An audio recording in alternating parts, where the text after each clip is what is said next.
माँ, आज मैंने मछली बनाई है। क्या हम साथ में रात का खाना खा सकते हैं? मुझे समुद्री खाने से एलर्जी है, मैं मछली कभी नहीं खाती, तुम्हें याद नहीं?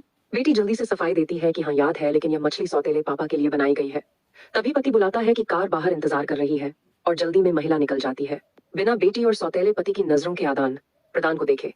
एक तूफानी रात में महिला को अपनी पुरानी प्यारी बेटी की याद आई। तभी फ्रेम गिरा और उसके साथ एक कैमरा भी जमीन पर गिर पड़ा। वह चौंक गई। तभी एक साया उसके पीछे से गुजरा। जब वह पीछे गई तो देखा कि नौकरानी रसोई में छुप रही है। पकड़े जाने पर नौकरानी ने माफी मांगी और बताया कि वह सब कुछ बेटी के कहने पर कर रही थी। महिला को यकीन नहीं हुआ, लेकिन जब उसने नौकरानी के हाथ में इंजेक्शन के निशान देखे तब वह चौंक गई।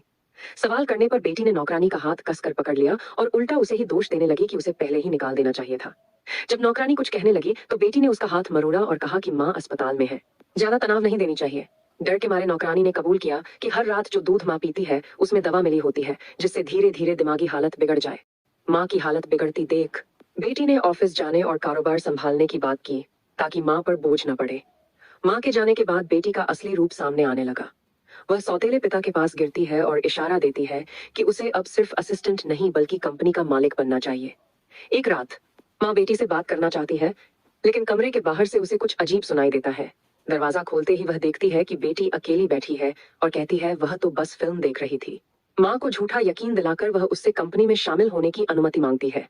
माँ को भावुक कर वह कहती है कि वह माँ का साथ चाहती है और उनसे सब सीखना चाहती है।